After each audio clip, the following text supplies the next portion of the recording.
ખેડા જિલ્લો કોંગ્રેસનો ગઢ ગણાય છે। ફરી એક વખત કોંગ્રેસ પક્ષે કેન્દ્રીય મંત્રી દિનસાભાઈ પટેલને મેદાનમાં ઉતાર્યા છે। ત્યારે જોવાનું રહ્યું કેવા પ્રકારનો જંગ રહેશે।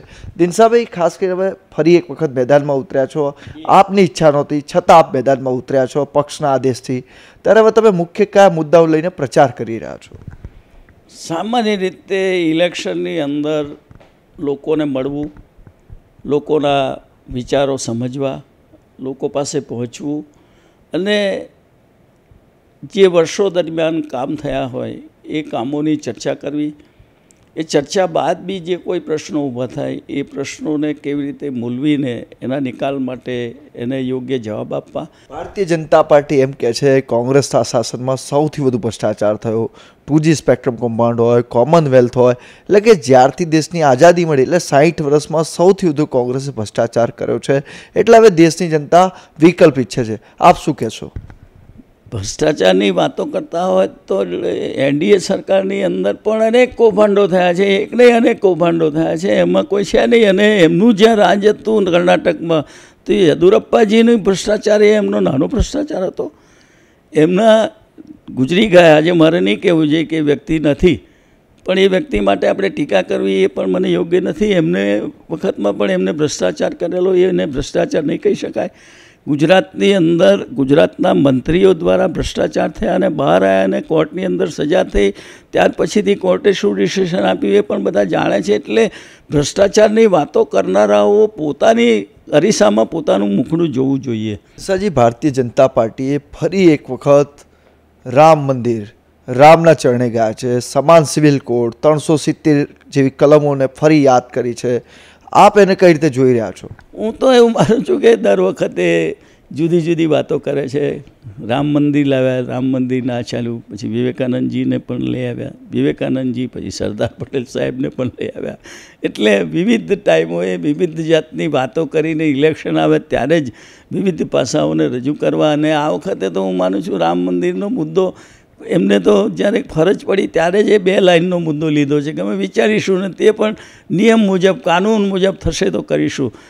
પણ હું એટલું પૂછું કે જો રામ મંદિર તમારે કરવું હતું તો તમે રથ લઈને નીકળ્યા હતા, તમે ઈંટો ઉઘરાવી હતી, તમે રામ મંદિર માટે પૈસા ઉઘરાયા હતા અને કરોડો રૂપિયા તમે એમાંથી ભેગા કર્યા હતા, તો પહેલો એનો હિસાબ લોકોને આપો કે ઈંટો ક્યાં ગઈ, એ પૈસા ક્યાં ગયા અને એ પૈસાનો શું વહીવટ થયો, એ પૈસામાંથી કેટલું કામ થયું।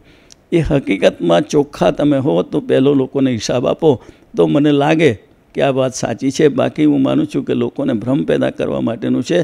રામ તો સૌના છે, રામ ભગવાન એ તો યુગ પુરુષ છે અને એમના માટે કોઈ કહે કે અમારો જ અધિકાર છે એવું નથી, એ તો સૌને માટે સૌનો અધિકાર છે। અને એમાં સારું રામ મંદિર બને તો એમાં વાંધો કોઈને શું હોઈ શકે? એવું કહ્યું છે દિનસાજી, માત્ર ને માત્ર ભારતીય જનતા પાર્ટીને સત્તા માટે રામ યાદ આવે છે, સત્તા મળ્યા પછી રામને ભૂલી જાય છે। બીજી વાત આપણે દિનસાજીએ પૂછવા માગું છું ખાસ કરીને કે મોંઘવારી માટે સરકારને જવાબદાર ઠેરવામાં આવશે કે કેન્દ્ર સરકાર જવાબદાર છે? એ નિર્ણયને આપ કેવી રીતે જોઈ રહ્યા છો? મોંઘવારીનો વિષય એ એક વિચાર માગી લે એવો વિષય છે। અને હું એવું માનું છું કે વિશ્વના ઓપેકના બજારોની અંદર જ્યારે દરેક વસ્તુઓની કિંમત, માનો કે ઓઇલની કિંમત વધતી હોય, સોનાની કિંમત વધતી હોય, બીજી ધાતુઓની કિંમત વધતી હોય, અનાજની પ્રોડક્શનની કિંમતો વધતી હોય, સાથે સાથે લોકોની જરૂરિયાતો પણ વધતી હોય।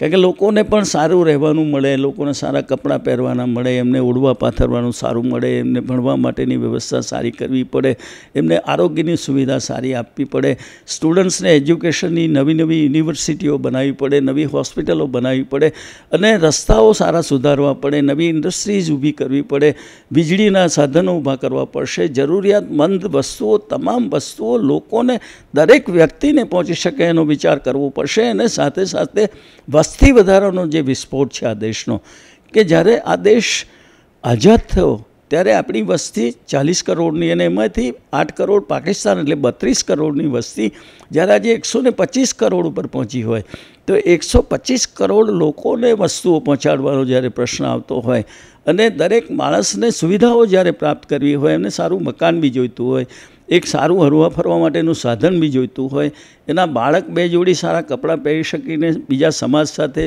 સરખામણીમાં ઊભા રહે એવી વિચાર પણ કરતા હોય, ત્યારે દરેક વસ્તુઓના પાસાઓને એકલી મોંઘવારીનો વિચાર કરવાનું નહીં, પણ આવકના સાધનો પણ એટલા જ વધ્યા છે. આ હતા દિનસા પટેલ. એમનું સ્પષ્ટપણે માનવું છે કે ભલે ભારતીય જનતા પાર્ટી કહેતી હોય કે કોંગ્રેસ મુક્ત ભારત, પરંતુ તેઓ કોઈપણ સંજોગોમાં ખેડા લોકસભા બેઠક જાળવી રાખશે, એમાં સફળ થશે.